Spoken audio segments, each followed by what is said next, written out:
Nous sommes au Sénégal, sur les quais du port de Dakar, l'un des plus importants en Afrique de l'Ouest, où du riz venu d'Asie est en train d'être déchargé.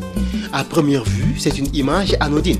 Mais le paradoxe, c'est que, à 200 km de là, au nord, le riz local se vend difficilement, même s'il est au même prix que le riz importé. Le port de Dakar est l'un des plus importants d'Afrique de l'Ouest.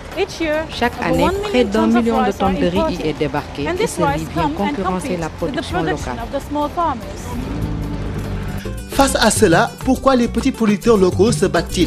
Ceux qui prônent la modernisation de l'agriculture par l'agrobusiness leur reprochent leur résistance au changement. Par contre, d'autres soutiennent que les petites exploitations familiales ont de grandes capacités d'adaptation. Awa Faliba travaille pour Innovation Environnement et Développement en Afrique, une organisation non gouvernementale qui intervient dans le domaine du développement durable. Le rôle de Awa est d'aider les paysans sénégalais à faire entendre leur voix. L'agriculture familiale est l'épine dorsale de l'économie sénégalaise. Les 70% de la population qui vivent de cette activité font face aujourd'hui à beaucoup de difficultés qui viennent à la fois des politiques et de la concurrence de l'agrobusiness. Selon un rapport du PNUD, 85% de la population rurale du Sénégal vivent au-dessous du seuil de pauvreté. Le gouvernement a mis en place une nouvelle loi agro-silvopastorale dont le but est de moderniser l'agriculture pour augmenter la productivité et relancer l'économie rurale. La question que Awa et ses collègues se posent est de savoir la forme que prendra ce processus de modernisation. Beaucoup d'experts craignent que la nouvelle politique ne favorise l'agrobusiness au détriment des petites exploitations. Les orientations de la politique de développement agricole se fondent sur l'idée que la petite agriculture familiale est une agriculture rudimentaire qui ne peut pas se moderniser, qui ne peut pas être compétitive. En réalité, c'est un préjugé qui ne correspond pas à ce qu'on observe sur le terrain. Nous allons nous battre. Nous allons nous battre pour nous défendre jusqu'au bout et je sais que nous représentons le monde paysan, nous représentons aussi une bonne partie de l'électorat sénégalais. Il faut que quand même les autorités sénégalaises nous écoutent. L'exploitation agricole industrielle, le favoriser, constitue également un élément qui peut tirer aussi les exploitations familiales qui sont tout autour. L'Afrique n'est ni l'Europe ni l'Amérique. Nous devons établir notre politique en fonction de nos besoins et de nos réalités. Tout au long de ce film, nous allons accompagner Awa dans un voyage à travers le Sénégal rural pour visiter quelques-unes des 440 000 petites exploitations familiales du pays. Au moment où le gouvernement est en train d'élaborer les décrets d'application de la nouvelle loi agro-silvopastorale, Awa porte un plaidoyer en faveur de l'agriculture familiale.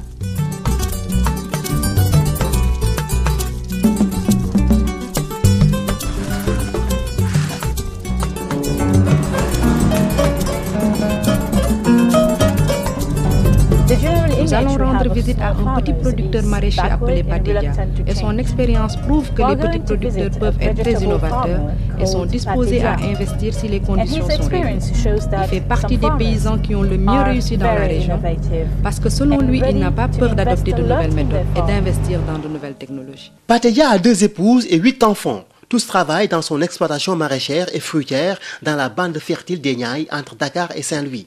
Il fait partie des paysans qui ont le mieux réussi dans la région parce que selon lui, il n'a pas peur d'adopter de nouvelles méthodes et d'investir dans de nouvelles technologies. Mais ici, c'est un champ de piment qu'on vient de répliquer, ça fait juste 2 mois. L'autre partie, c'est un champ de tomates. Et là, il y avait des choux. Dans l'autre parcelle, il y a l'aubergine. Pateja a investi 2 millions de francs CFA, soit environ 4 000 $ US, dans un nouveau puits et un nouveau système d'irrigation pour arroser ses légumes et arbres fruitiers. Donc, grâce à ce puits-là, on met maintenant une motopompe pour l'exode. Et grâce à la motopompe, on peut irriguer jusqu'à une distance de 1 ou 2 km devant nous.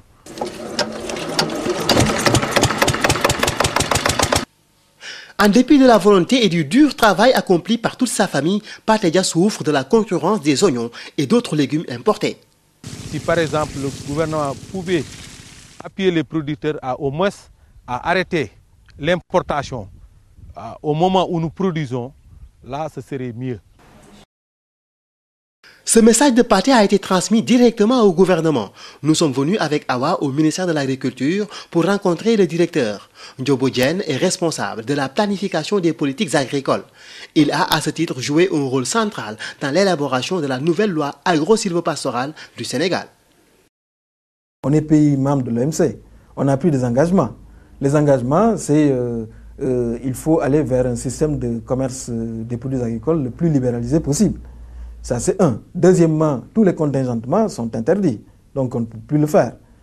On libéralise les importations il faut aller vers un système beaucoup plus efficace. Évidemment, ça fait l'objet de débats. Si nous produisons nos oignons et que dans le même temps et dans la même période, il y a des oignons qui nous proviennent de la Hollande ou d'ailleurs, mais nous risquons d'avoir sur les bras nos propres produits qui vont pourrir entre les mains. Sur les quais du port de Dakar, les oignons dont se plaignait Pateja sont en train d'être débarqués d'un cargo venant des Pays-Bas où les fermiers bénéficient de fortes subventions. Mais l'importation du riz, aliment de base de la population, est de loin la plus importante.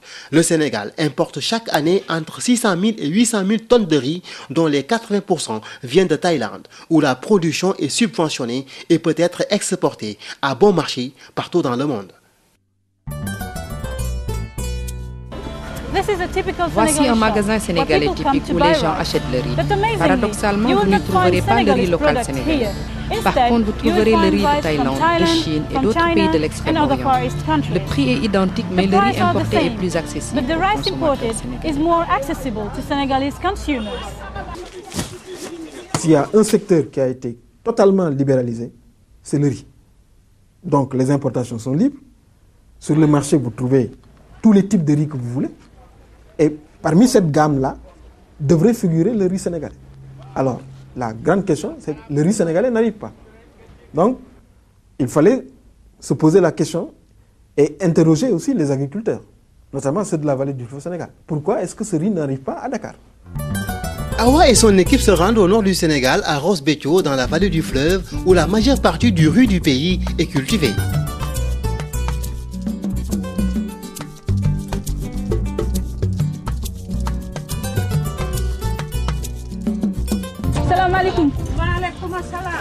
Nous allons rencontrer un agriculteur familial appelé Abdoulaye Faye qui vit ici avec ses 2 épouses et 7 enfants.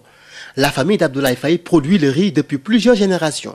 Le riz irrigué lui-même est une culture relativement nouvelle en Afrique. Il a été rapidement et largement adopté. Les paysans africains sont toujours ouverts à de nouvelles cultures et de nouvelles idées. Abdoulaye nous amène voir une nouvelle machine que les villageois ont juste achetée pour le décortiquage du riz. 8 familles dans le village ont contribué chacune pour 17 000 francs CFA, soit environ 30 $ US. Et la machine est gérée collectivement par tout le groupe.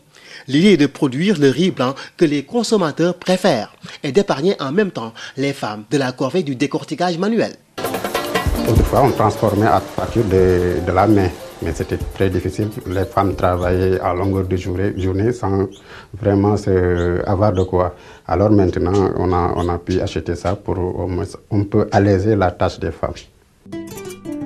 Toute la famille participe dans la récolte du riz. Le travail en commun renforce les liens sociaux dans les familles et les communautés.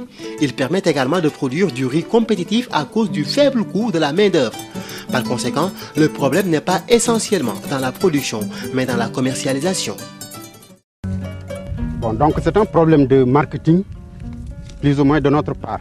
C'est-à-dire qu'on n'a pas la possibilité de vendre correctement par une publicité ou bien des magasins ou ça et là à l'intérieur du pays.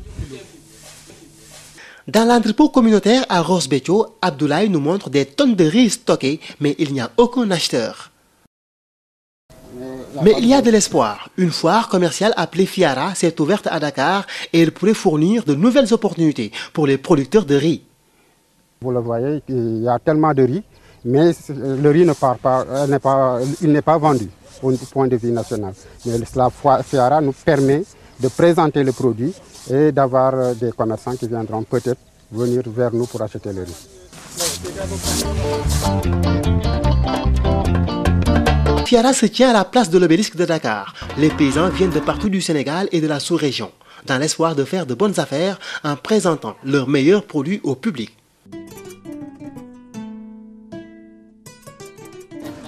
La Fiara se tient à la place de l'obélisque à Dakar. Les paysans viennent de partout, du Sénégal et de la sous-région, dans l'espoir de faire de bonnes affaires en présentant leurs meilleurs produits au public. Au stand d'Abdoulaye, les visiteurs se sont beaucoup intéressés à son riz et Abdoulaye est pour le moment satisfait. Les gens viennent nous visiter, ils nous posent des questions, et ensuite ils achètent, mais ils achètent les sachets de 5 kg pour tester. Et ensuite ils vont. Il y a aussi les grands commerçants qui viennent ici nous solliciter, nous demander les niveaux. La Fiara offre également l'occasion aux paysans de débattre des questions relatives aux politiques agricoles. Cette année, les débats ont beaucoup porté sur les menaces que fait peser l'agrobusiness sur les petits paysans. Nous ne sommes pas contre les agrobusiness, mais nous aussi, en tant que paysans ruraux, qui ne comptent que sur l'agriculture, nous devons être traités dans de très bonnes conditions pour essayer au moins de jouer un rôle important sur la promotion de l'agriculture au niveau national. Nous avons encore voyagé au nord de Dakar, à Saint-Louis, pour aller voir un exemple de ces fermes agrobusiness qui causent tant de soucis aux paysans. Une grande ferme sous serre qui produit chaque année 3000 tonnes de fruits et de légumes frais hors saison pour l'exportation. Un des grands arguments mis en avant pour favoriser l'implantation de ce genre d'entreprise agrobusiness est qu'elle crée de l'emploi. Mais nous allons rencontrer le personnel qui dit être payé l'équivalent de $2 par jour de travail de 8 heures. Lorsque nous nous sommes rendus sur place, le directeur était absent et personne ne pouvait nous donner la permission de filmer à l'intérieur. Mais la compagnie a fait la déclaration suivante. Nous employons 2800 personnes et leur payons au moins le salaire minimum garanti, conformément à la législation du travail au Sénégal. Nous offrons également aux producteurs la possibilité d'utiliser à tarif nos bateaux pour l'exportation. Selon le groupe de recherche indépendant EDPA, plus de 60% de l'investissement public en faveur de l'agriculture vont au secteur sous irrigation, qui représente seulement 10% de la production du pays. On lui accorde toutes les facilités, on lui donne gracieusement de la terre, on lui exonère de taxes. Il dispose d'un bail de 99 ans. Parfois même le gouvernement peut lui faire des garanties auprès des banques privées pour avoir 2 milliards, 3 milliards et s'installer. Au même moment, lorsque le petit producteur a besoin de 300 000 francs, on lui crée tous les problèmes du monde. Les études menées par EDPA montrent que malgré l'importance de l'appui dont il bénéficie, l'agrobusiness n'est pas plus performante que les petites exploitations familiales. Au contraire, elle est d'ailleurs plus vulnérable face aux chocs extérieurs. Cette ancienne ferme avicole dans la zone des Niayes montre à quel point les fermes commerciales peuvent être fragiles. Avec l'inondation du marché sénégalais par les découpes de poulets bon marché en provenance d'Amérique du Sud et d'Europe, les agriculteurs sont dans l'impossibilité de vendre leur production et finissent par abandonner leurs activités. Nous sommes avec Oussoubi Touré, consultant indépendant, qui a conduit une étude sur la viabilité économique des fermes commerciales et des exploitations familiales dans la région de Dakar. Le producteur, s'il doit vendre ses poulets, il est obligé de les vendre à perte. Et s'il les vend à perte, évidemment, il se retrouve endetté. Il ne peut pas s'en sortir. C'est ce qui explique que des milliers de fermes comme celle-là ont été obligées de fermer dans la région de Dakar au cours des 5 dernières années. Les études menées par Oussoubi Touré montrent que les petites exploitations familiales font face bien mieux à ces genres de problèmes que l'agrobusiness. Retour chez Abdoulaye Faye, il a réaffecté plusieurs de ses champs à la production de tomates pour éviter d'être entièrement dépendant de la vente de riz pour vivre. Cela lui permet également de générer de l'emploi. Tout le monde est impliqué. Donc du plus petit au plus âgé, tout le monde y tire son profit. C'est-à-dire qu'il y a la possibilité de travailler et d'être rémunéré en fonction de votre travail. Donc vous voyez ici, il y a des dames qui sont là, que vous voyez, qui sont venues chercher du travail et qui habitent les autres villages. Donc elles tirent profit de cette diversification. Selon l'étude de Touré, quand les choses tournent mal, ce sont souvent les petites exploitations familiales qui se montrent les plus flexibles pour faire face. Les producteurs d'arachides du Sénégal vivent actuellement une crise très aiguë, mais certains d'entre eux ont trouvé des moyens de s'adapter à la nouvelle situation. Les femmes de ce village près de Méré constituent une force avec qui compter. Après avoir perdu presque toute leur récolte à cause de l'attaque des sauterelles, elles ont dû acheter des arachides qu'elles ont transformés pour compenser les pertes subies. Les graines sont séparées des coques plus broyées. Celles-ci sont pressées pour produire de l'huile d'arachide qui peut être vendue, procurant ainsi un revenu monétaire important en période de crise. Ce processus de transformation est alors répété à plusieurs reprises et les sous-produits sont utilisés pour nourrir le bétail. Encore une fois, aucune main n'est de trop. Ainsi, avec les femmes de plusieurs familles se joignent des forces pour faire face à la crise.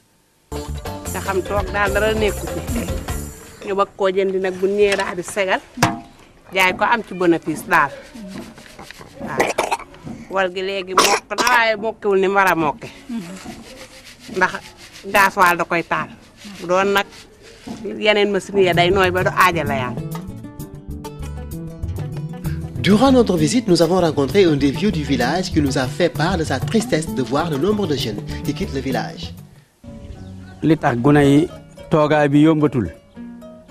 dañu daa def suñu béyee benn hectare man ci am ñaar fukki barigo juróom léegi tey soo jëndee barigo yamb ci junneeg ñaar téeméer soo ko béyee li nga ciy am mi ngi toll ci benn 100 kilos rek.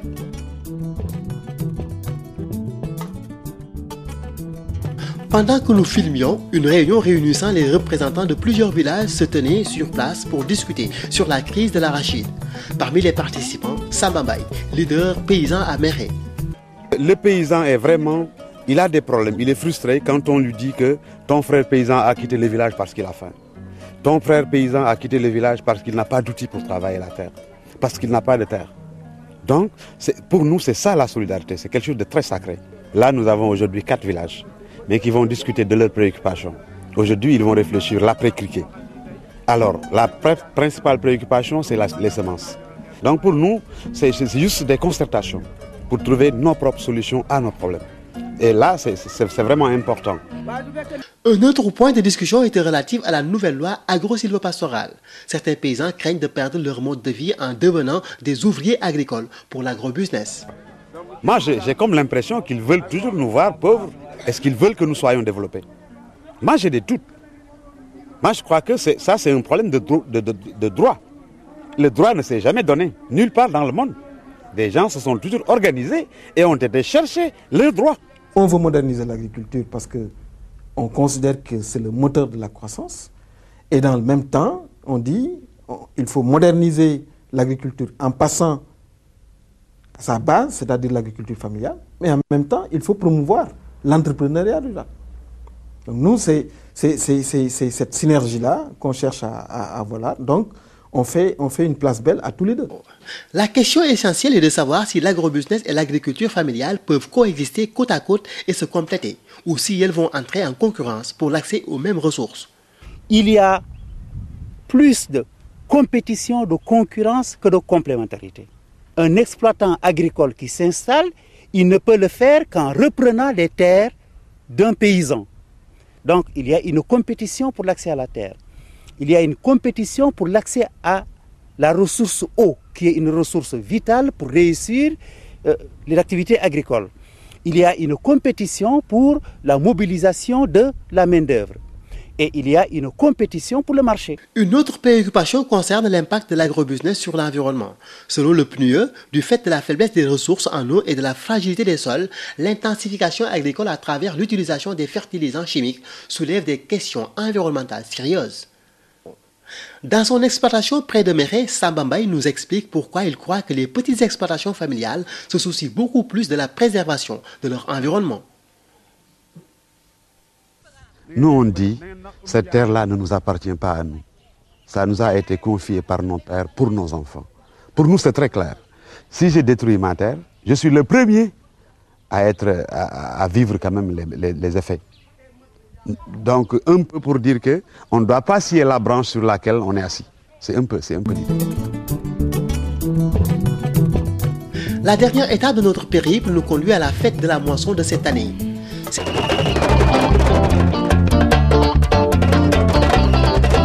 Cette année, la fête est organisée à Kaffrine, dans le sud-est du Sénégal. C'est seulement la deuxième année que cet événement parrainé par le gouvernement est organisé, mais le niveau de participation est très élevé, particulièrement chez les femmes.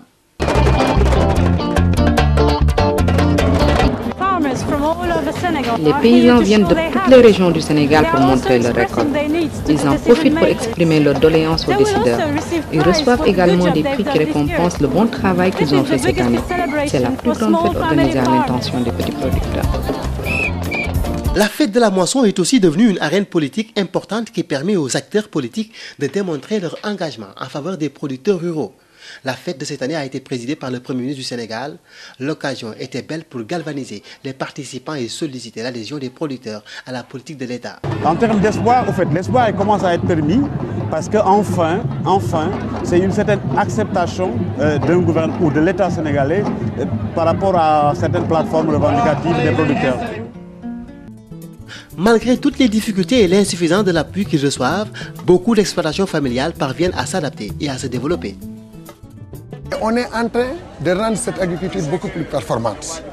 On est en train de jouer un rôle fondamental sur la promotion, la démocratie locale et aussi une synergie d'action autour de la famille. Si on a le cumul de l'ensemble de ces exploitations familiales au niveau national, nous pouvons représenter un bon saut sur la croissance économique. Maintenant aussi, mettons les agriculteurs dans des conditions qui leur permettent de s'épanouir à travers des interprofessions, à travers des organisations performantes, à travers aussi un système de crédit adapté qui leur permet justement d'aller vers cette modernisation.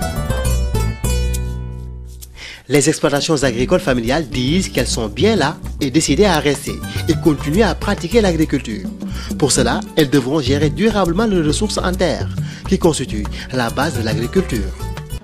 Dès qu'il y a chute de production ou de mauvais marché, là, ils retournent au centre-ville. Donc nous qui habitons ici, nous sommes les producteurs et comme nous ne pouvons pas quitter, si c'est bon, nous sommes dedans et si c'est mauvais, nous sommes dedans.